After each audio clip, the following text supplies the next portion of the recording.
I hate being a Winx Club fan because this series just is so intent to 9/11 itself at every goddamn turn. Hey, I'm Diaspro.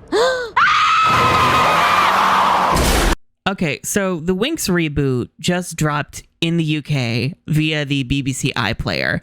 And I know the rest of us aren't going to have legal access to it on Netflix for a few more weeks. I may or may not have found a way to watch all of it through totally legal and upright means. Okay, look, Rainbow is a scumbag company, terrible practices. I don't want to support them in their work in this whatsoever, and none of that crap about supporting animators, because you know what, I sang that tune with Rooster Teeth back in the Ruby days, and then what happened? Rooster Teeth was outed for abusing their employees at every turn, being a hostile, racist, homophobic, terrible work environment. And as I say, Rainbow is giving the Rooster Teeth of Italy. They just know how to be a little bit more discreet about their nonsense. The reboot is so bad, y'all. It is so much worse than I thought it was going to be. It is nonsensical. It is chaotic. It is soulless. The animation is horrific. It looks unfinished and disgusting. No one moves or acts like a human. The script is rushed. There's like hardly any proper characterization. Everything is so bad. So horribly bad. Like, I can't believe this was actually professionally released for the public, because nothing about this is professional. This, you know, I would say it looks like a student film, like a student animation, but that's an insult, because students at least you can kind of tell that they care about what they're creating. This is just heartless, soulless slop. Holy shit. So because I don't know if Rainbow's going to snipe me for talking about this early, I am saving a lot of in-depth review stuff for when it comes out on Netflix, but I need to talk about it now because I need to get this off my fucking chest, man. So today we're just going to talk about the first episode. I'm going to run down to you what happens in it and yell accordingly about the terrible writing and animation. Does that sound good to you? Sounds good to me. So if you want to avoid spoilers, you know, you've been warned, vacate the premises. Also, the notes that I took for episode 1 and 2 are currently available on my Patreon for all tiers. I will be taking notes on all of the episodes thus far and releasing them within the next few days. You know, just so y'all can get my immediate thoughts on things. So this episode is insane. Okay, so basically what they've done with the first episode of the reboot is they have tried to speedrun season 1. We're talking like first 4 minutes, Bloom already meets Flora and Stella and goes to Althea, and then we meet the Tricks, and we meet Faragonda and Griffin, and we meet the other Winx, and we meet the specialists. There's so much going down in just the first episode that there's no time to breathe. There's no time to get to know any of the characters or establish a coherent tone or storyline. Okay, it just, oh, good lord. There's also going to be a lot of comparisons to the original because, one, if you didn't want it to be a comparison, you shouldn't have called it Winx Club and you shouldn't have made it a reboot. 2, it invites comparison because honestly, the way this is all written and structured, it requires you knowing about Winx Club and knowing who these characters are and knowing how the world works and caring and being invested in the first place. If you were a newbie and you had no clue what any of this was or who any of these people were, you would be lost. You would be so lost. And 3, this is just really making me appreciate the original, bitch. And I need something positive to make me not want to leap into the abyss. So rather than opening with an establishing shot of Gardenia that transitions into the drawings on Bloom's wall, establishing her as a relatable girl who, you know, loves to draw, loves fairy tales and whimsical things, and is also a bit lazy and laid back and just wants to vibe for the summer break. Wake up, sleepyhead. The sun's been up for ages. 5 more minutes, Mom. You're late, Bloom. School? Oh, no! Why didn't you wake me up before? Oh, the alarm didn't go off. Oh, no! I can't believe this. Hang on a sec. School's out. The alarm didn't go off because I'm on vacation. Oh, Mom, your joke is not funny. But you fell for it, didn't you? We instead start immediately in Bloom's bedroom, and she's at her desk doodling for some reason. Is she doing homework? Is she just drawing? who the fuck knows. I used to be a normal girl in a normal school just trying to fit in. Like, immediately we lose so much interesting characterization just through like the environment and the framing, and we also don't have a sense of place because since we're in Bloom's bedroom, we don't know where the fuck we are. We don't know who this bitch is. We only know it because Bloom's narration is thrown in here. And honestly, I feel like Bloom's narration was thrown in last minute because they realized that without it, this would be deeply incoherent. So they threw in the narration over top to try and make this make more sense. Well, guess what, bitch? It failed. So Bloom's at her desk. She drops a pencil. And when she goes to reach for it with one hand, the other hand spontaneously combusts. What the hell? On my 16th birthday, something strange started to happen. This is a thing that keeps happening where they're like, her magic is appearing. It's manifesting because of her 16th birthday. It's just appearing, man. And it's like, but why? Like, what? What triggered it? Surely there would be something that would like set off her magic so that it's not just like random happenstance and nonsense. Like in the original, Bloom's powers would go off when she was like in a moment of need, when like her impulse took control and it was a like heat of the moment situation. But here her hand just randomly catches fire for no reason. Okay. Anyway, she has a glass of water conveniently and puts it out.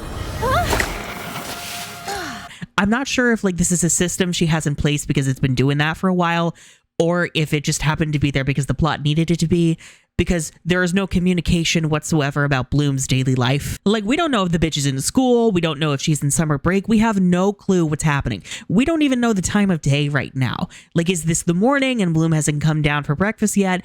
Or is this like after school and she's like in her room, like chilling? Like, what's happening? Anyway, Mike randomly walks in and is like, what are you up to, Bloom? And I'm like, what the fuck? Bloom!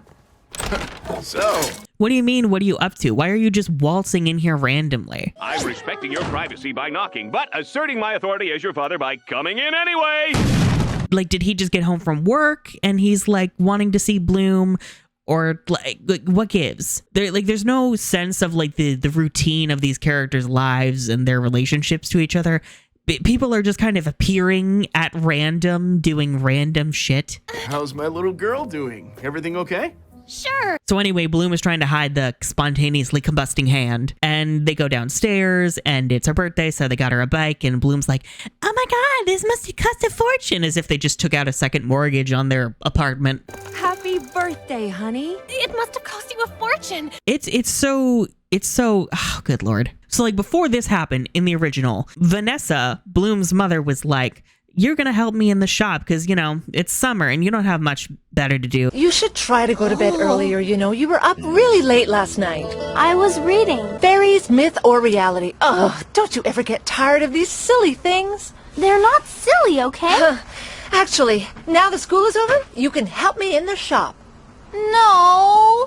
And Bloom was upset because, you know, she wanted to go on holiday with her friends and stuff. She's 16. She wants to be treated like she's older, but also she, you know, wants to leave Gardenia and see the world and see all kinds of incredible things. She's a Disney princess, but not really, because we're still mad at Disney for that lawsuit. I'm not gonna spend my summer working in the shop. I wish I could go somewhere fun with my friends. When you're older, you can go wherever you want. How old is older? I'm already 16, Dad. Only 16. You are still my little girl. Dad, it's not fair. But, you know, there was conflict there to make Bloom an interesting, relatable character. Whereas here, she's given a bike for her birthday and she's like, oh my god, thanks, you guys. Meanwhile, in the original, she was upset because the bike symbolized her parents, specifically her father, not seeing her as an adult because she wanted a scooter. Nice, huh? Well, yeah, thanks. I don't know, maybe she was expecting something a bit more sophisticated? A bicycle with a speedometer, maybe. A scooter, Mike.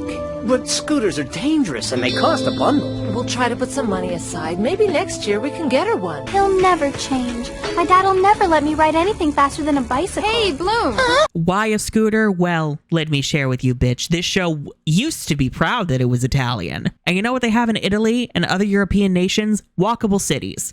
We don't need car-centric infrastructure, bitch. But the point is that Bloom being upset that she got the bike not only made her more human because she was allowed to like have a flaw, Because, you know, you don't want to really admit that you're disappointed with your parents' gift because you know that they love you and they mean well. And you want to appear grateful and you want to be grateful, but you're disappointed. But this is just like, there's no conflict whatsoever. She just is given a bike. And it's like, okay, like there's no story to this. There's no story of Bloom wanting to be taken seriously or be allowed to grow up. It's just like, oh, thanks, Mom and Dad. Anyway. You can't. I mean, it's too much. Nothing is too much for our little Firefly. Thank you. Really, thank you. Come on, get out there and take her for a spin. Also, Mike looks hideous. His model's awful. So is Vanessa's. Vanessa looks like she hasn't slept in weeks.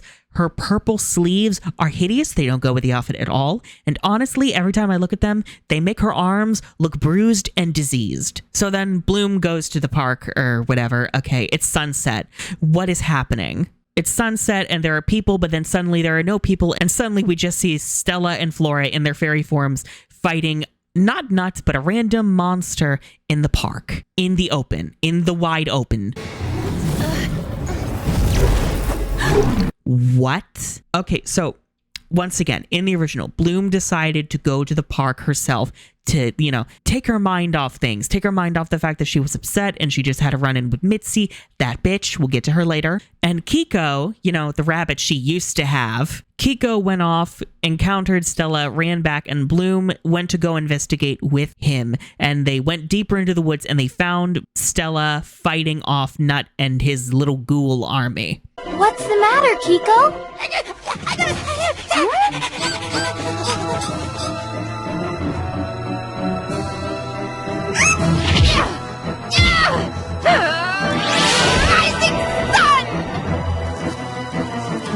Bloom is like actively making choices in that version. She's coming across the plot by her own actions, whereas here she's happening across things randomly. And it's so much worse too, because in the original it was a secluded part of the park. You know, it was a little clearing surrounded by really dense trees. It was out of the way. So you didn't really have to worry about bystanders like seeing this because, you know, humans aren't supposed to know about magic on Earth. But here, it's like we just saw a few shots ago other people walking through the park. So what the fuck?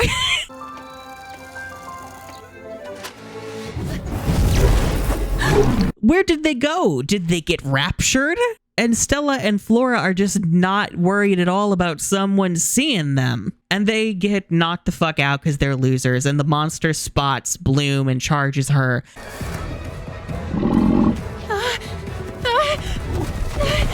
Also, I hate it. Oh my god, we're just ripping away her agency bit by bit. So in the original, take a shot every time I say that. I want you to live so you can sit through the mid-rolls. Bloom saw Stella holding her own, but then getting her ass beat and getting her scepter stolen. It was a moment of desperation, and Bloom stepped in because it was the right thing to do, and she is an impulsive little bitch, and I love her. She don't have a brain, but that won't stop her from doing the right thing, even if the right thing will get her spine torn out of her back. Let her go! Or else I'll... Wait, what am I going to do? But again, Bloom is deciding to do this, and that is what leads to her using her powers to defend herself from the ghouls and from Nut, and also Kiko. Get back! Hands off, Kiko! Yes! Come here, I'll smash you like a China doll! Oh no!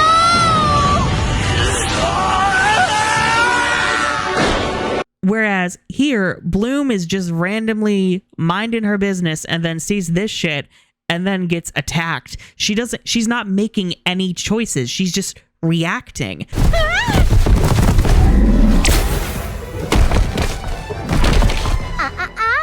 And doubly so when the monster just decides to break her bike for no reason. It literally goes out of its way to break her bike in half. Why? What was the purpose of that?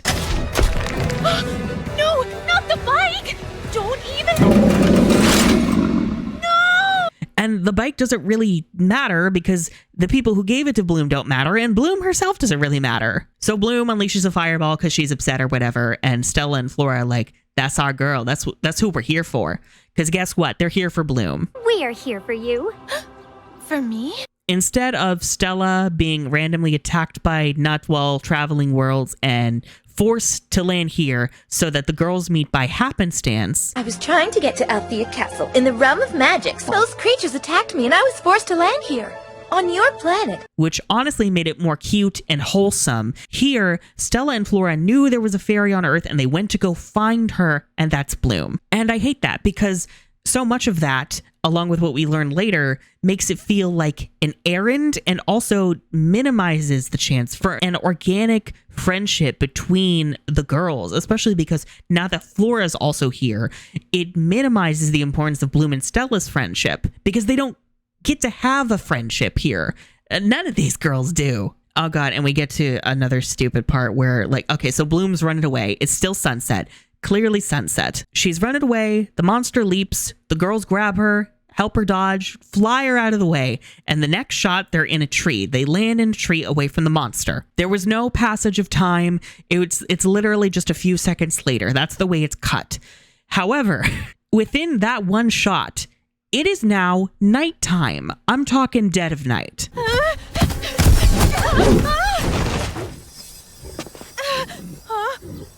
There was no animation of the sun setting. It's just, also the sun doesn't set that fast.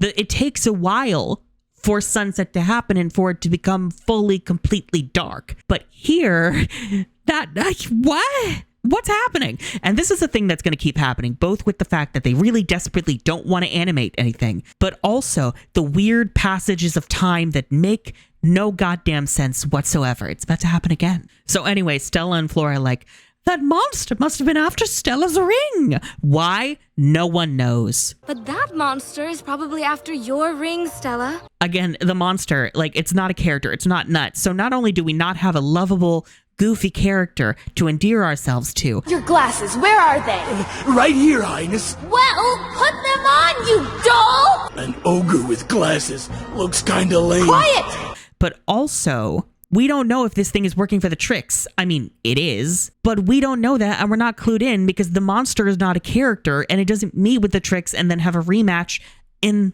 the episode. So there's no real tension of who sent this monster. Why is it here? Is it after Bloom, perhaps?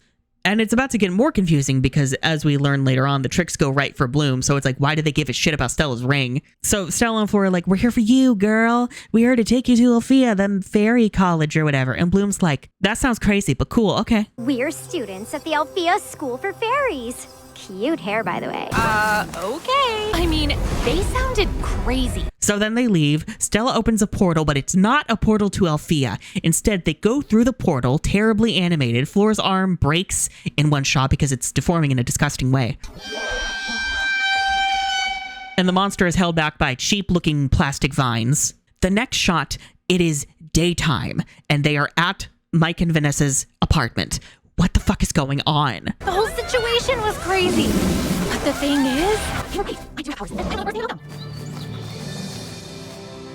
is this right after? Is this the next day? Where did they go? Where did that portal open to? The portals, what? Like, did they open a portal to Bloom's house or something? What is, the shot-to-shot continuity is insane.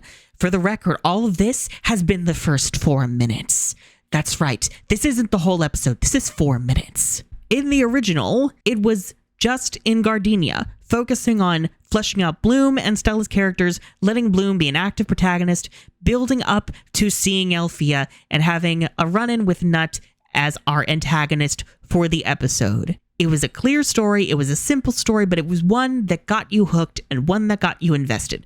This is fucking nonsensical chaos. So anyway, Mike and Vanessa, we're not telling them the truth. We're just saying we're going to boarding school and they're all for it. Okay, sure, whatever. After telling my parents I got accepted to a very special boarding school. Worst Parents of the Year award. Disgusting. And also, Kiko is not a rabbit, as you would have guessed. He's a plush, but also a notebook. You can't forget Kiko. I'm 16. I don't need Kiko. How could this happen to me? Did Bloom make this herself? And did she name it Kiko? Because they're talking about Kiko like Kiko is a real thing, but it's not. So, like, is Kiko like a branded character who already exists? Did Bloom make him up? Is this supposed to be like a nod to Bloom's creativity? Because, like, And no one has said whether Bloom made these things herself or if she just bought them at a Hot Topic. Anyway, we go to Althea, but this one we don't see a portal for. So like, again, in the original, we say Althea is a fairy school on the world of magics in the magical dimension, which is a far off place in another galaxy, universe, whatever you want to call it. You should come with me to Althea Castle. It's a school for fairies. It's in the enchanted realm of magics. A place beyond time and space where everything is possible. It establishes that it is a separate place from Earth, and that is very important for the world building and for the tone and for the setting.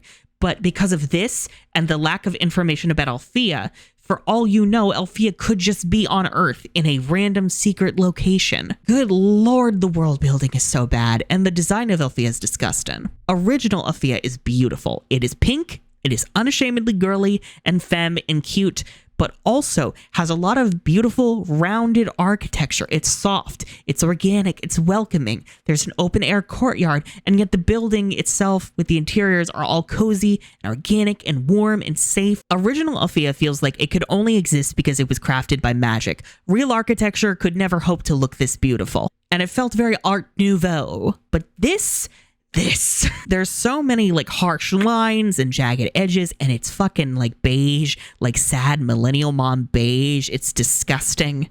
They made it look like a generic fantasy school castle, and I don't understand to sand away all of the unique elements of Winx. I don't. So anyway, it gets worse. The shot-to-shot continuity is still in disarray because last scene, Bloom was leaving with Flora and Stella to Althea.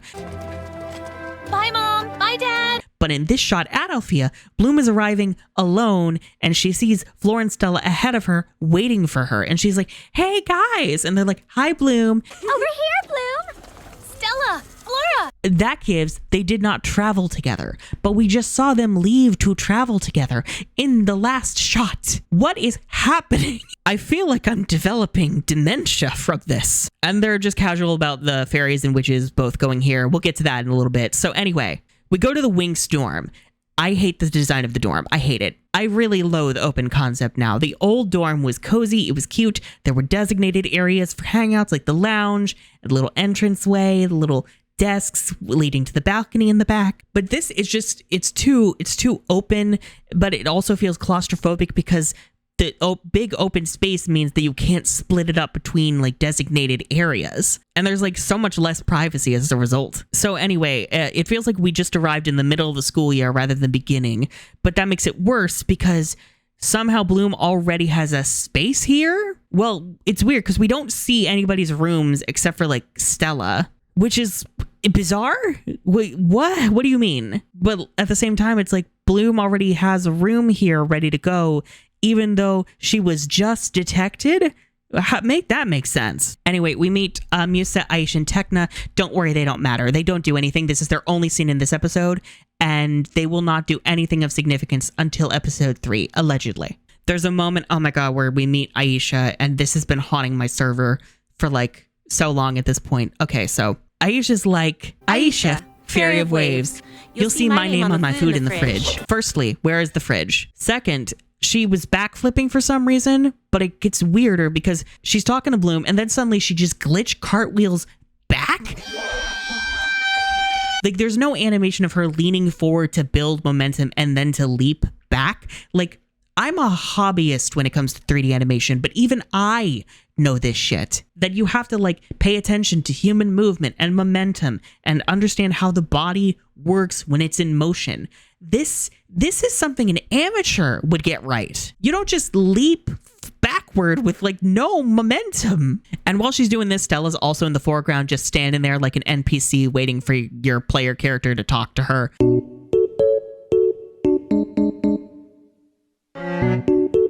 Holy shit, this is so bad. This is so bad. This is so bad. This is so bad. So anyway, Robin shows up. Who is Robin? Someone who doesn't matter. I'm Tekna, Fairy of Technology. Hi. Just kidding, we don't care! Stella, Flora, Bloom, Farragonda is back. She wants to see you in her office. She's Farragonda's assistant for some reason. Okay, sure. Farragonda needs an assistant now? Okay, whatever. All right. As if Griselda wasn't good enough for that. Anyway, Robin is dressed like she's in pajamas. I hate her outfit. The thing with Robin is she's a female specialist, and she's like the token female specialist because we want to appear progressive and feminist. Aren't you Farragonda's assistant? I'm a specialist, too. Can't a girl be more than one thing? However, we don't have boy fairies. We technically have boy witches, but we call them warlocks because we need a different name so that they sound less feminine. We have no boy fairies. And honestly, I don't think we will, because if we had boys in cute little skirts and high heels and glitter and fairy wings, we would be called woke. And we desperately don't want to be called woke. We don't want any rainbow families, as Eugenio might put it. E sono, diciamo, sono belle, sono alte, sono magre, ma in un mondo di politically correct arriverà la Winx un po' cicciabrufoli oppure no? Ma le famiglie arcobaleno ci sono nei cartoni o no? Beh, adesso stanno cominciando a chiedere anche questo. Mi sembra che ci sia un episodio di Peppa Pig in cui c'è una famiglia con due femmine, insomma, non so, di maiale, insomma, due maiale che sono appunto le mamme e il papà, insomma, due mamme di questo personaggio. E quindi, ecco, sicuramente Hollywood sta spingendo molto in questo senso. Even though our company is called Rainbow and we have a show about fairies for girls and we hired Italian fashion designers, some of whom are likely gay men because it's not like gay men run most of this shit. I'm so tired. I'm so tired, but fucking anyway. And also, as if it wasn't like queer people who also help the success of your goddamn show and keep talking about it and keeping it relevant. I'm losing my mind. So anyway, we go to Farragonda's office. It's ugly. It's horrible. It doesn't feel cozy at all. It feels so dark and cold and barren, but also too busy. How do you pull that off? Farragonda has this terrible Australian British accent. I can't tell what it is. It sounds so fake. Do you two girls have any idea how many rules you broke with your escapade? It makes her sound like a generic fantasy professor who just speaks British by default because that's what Americans think sounds fancy. Colonialism is alive and well, bitch. So Farragonda's like, why did you bitches go to Earth? And Stella's like, well, because I wanted you to like me. Stella is, oh, good Lord. Again, it makes Finding Bloom feel like an errand rather than a chance meeting that leads to a beautiful, sincere, cute friendship. Also, Stella looks like she's having 15 strokes at once as she talks. What is her left eye doing? I was just trying to help. One of her eyes is the size of a peppercorn. Griffin shows up. Her design is an improvement over the original, but that's not hard. But yeah, Griffin runs the school with Farragonda now, and she's just really mean and hates the girls for some reason. So anyway, the girls get punished, and Flora and Stella have to clean a statue, and Bloom decides to go help them to like appear nice. This is our punishment. But you got into trouble because of me. I feel responsible.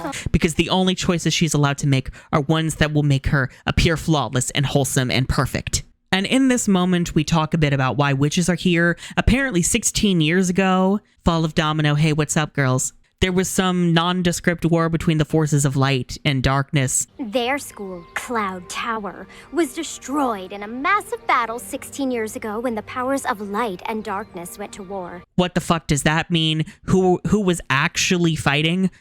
Fuck if I know and fuck if they care. But anyway, Stella uses this as a chance to shit on witches because they veer towards the dark, because dark is inherently bad whatsoever. Rewrite Acheron would love her. And Flora's like, hashtag not all witches, but hashtag yes, all witches. Not all witches are bad, and not all fairies are perfect. Oh! There's this weird thing where Flora tries to say not all witches are bad, and it feels like lip service, because at every turn in the reboot, every witch we see, whether it's a main character or a background character, is either really mean and petty, or is straight up evil. And there's this moment next episode 2 where like Bloom's worried she might be a witch. No one goes, we'll love and accept you if you're a witch, Bloom. They're just like, you're definitely a fairy. Almost as if it would be a bad thing if she was a witch. And in the end, she's like, yay, I'm not a witch. Yay, I'm not a filthy, disgusting, hateful witch. Oh God, fuck this show. So anyway, the Tricks decide to fuck with Bloom because while Bloom was going to meet with Flora and Stella, she bumped into Icy. I don't know how the fuck you would. This is an open air courtyard. You can see people from like a mile away, and yet you went out of your way to bump into Icy. Bitch. And then Icy is like, I think she might be a fire fairy. I sensed it when she bumped into me because we had a really long extended moment where there was like fire versus ice and it looked goddamn awful. So now Icy is denying her lesbianism by deciding to ruin Bloom's life. Okay, sure. All right. Whatever floats your closeted boat.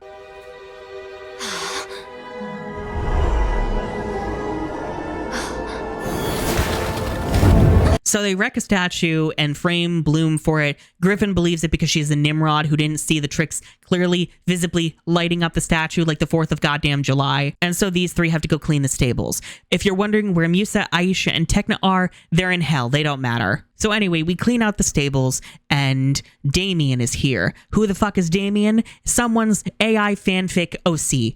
What are you doing in here? You're Damien. I've heard about you. If you are guessing that he is Bloom's long-lost twin brother with half the dragon flame, you are correct. This is the most obvious thing I've ever seen, the most needless thing I've ever seen. I hate it here. And yet, Damien is one of the few characters I give a shit about, because I actually get a solid understanding of his character. He's guarded, he's mysterious, he's untrusting, he's like, I'm clearly hurt and damaged, don't befriend me. And I'm like, you know, that's more than Bloom has going for her, so why isn't the show about him? And also, this is an episode 2 thing, but I just need to bring it in because I'm so upset. So Damien clearly wants to be a fairy, but he hasn't done the whole are you a fairy or witch thing yet. He will at the end of next episode, and they're like, you're not a fairy, you're a warlock, not a witch. There's darkness within the boy, yet the potential for light. But since any presence of darkness tips the scales in your favor, warlock. Let me know. And he's so visibly upset by this. And they're like, well, the presence of any darkness means it tips in darkness's favor, so you have to be a warlock. You know what that's given? That's given the 1-drop rule. That's given racial purity. That's given white supremacy. It's giving ick. It's giving ick. I hate it here. If Damien doesn't end this season as a fairy, I am going to disembowel someone anyway. So Bloom sees a bunch of cute, weird pink sheep rabbit things outside, and she's like, oh my God, you're so fluffy. And they have collars on them, and Bloom's like, that looks uncomfortable. Never mind the fact there might be a good reason they have the collars on them. She doesn't bother asking anybody why. But Icy shows up, and she's like, you know, my sisters and I are just so misunderstood. I'm sorry about before. My sisters, Darcy and Stormy, and I aren't used to fairies being nice to us. And Bloom's like, I know what that's like. And I'm just like, Bloom, you are a fucking Nimrod airhead. You deserve all of the bad things. Bloom is just so stupid and so easily manipulated. I cannot.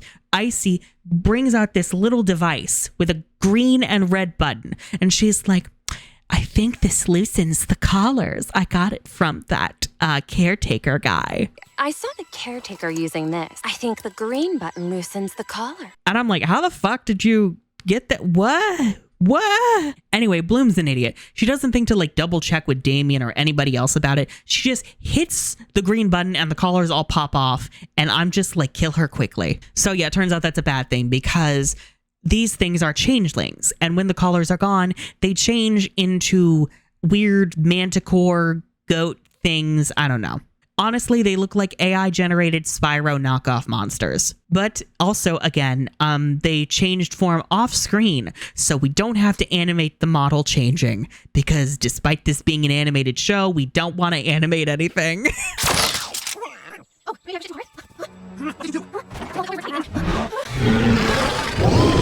And then Damien runs off after the monsters when they flee. And then the specialists show up. Okay, sure. They show up geared up in the owl 2 seconds after the monsters take off. A few moments later.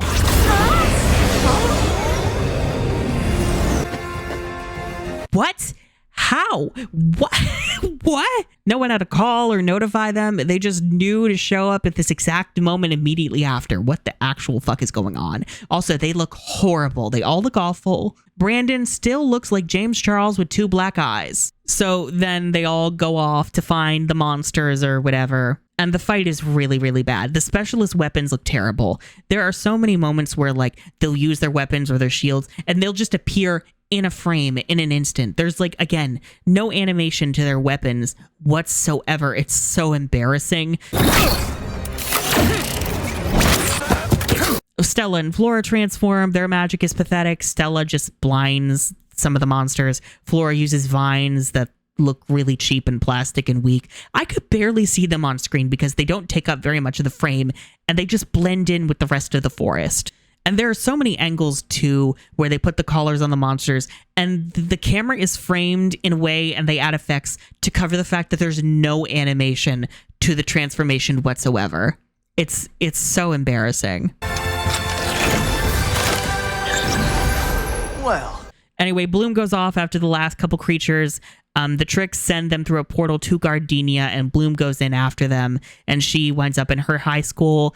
Apparently, it's in the middle of the day, like in the middle of class, and Bloom has to find them before kids get out of class or whatever. Okay, sure. So we run into Mitzi for some reason, and they act like we know who Mitzi is. What are you? Sorry, Mitzi. Again, it's like they rely on you knowing who these characters are and giving a shit about them. But like if you were a newbie, you'd be like, who the fuck is Mitzi? So anyway, they go into the bathroom. It's really ugly. And then Bloom locks Mitzi in a stall to like keep her away from the monster. Animated really badly again. There's a bit where the monsters break through the wall and run away, and Stella cleans it up as she, Bloom, and Flora leave before other students enter. I don't know how Stella fixes this. Like, what? Since when can her magic do that? I would assume as a light girly, she can only do like illusions and stuff, but she just can fix a wall. Sure. Okay. Bloom is like, those monsters are headed to a busy area. There are no people in this area whatsoever. They're heading toward a super busy area.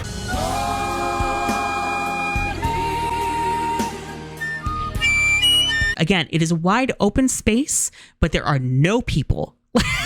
None. They're like, how do we send them back? Bloom's like, the tricks opened a portal.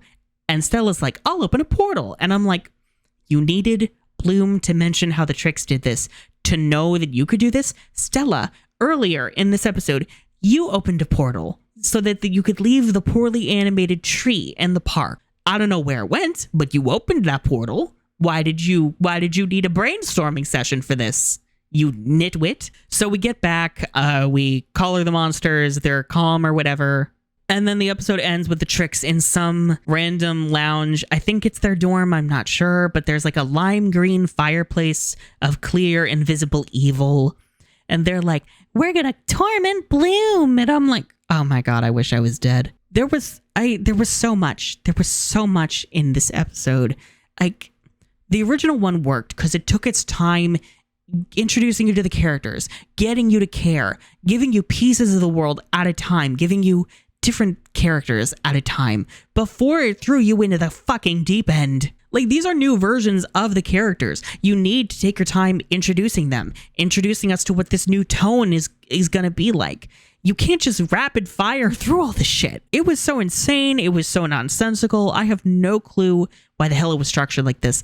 And honestly, yeah, the rest of the show is just is this bad. It's that bad, yes. At least it's a, good first impression that this is dog shit.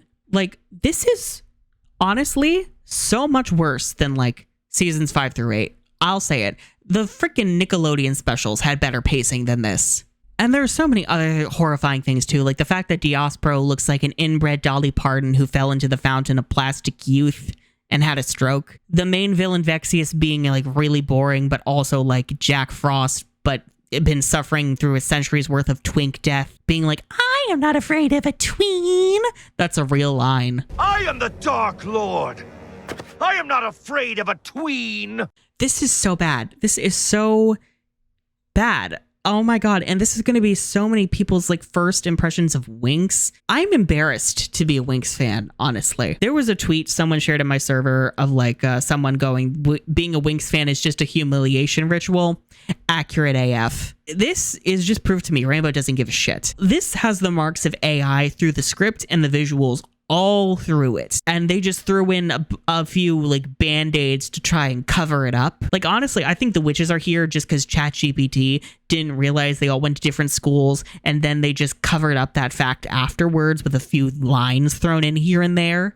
This is so bad. This is laughable. This is not made with any love. Y'all been working on this for years.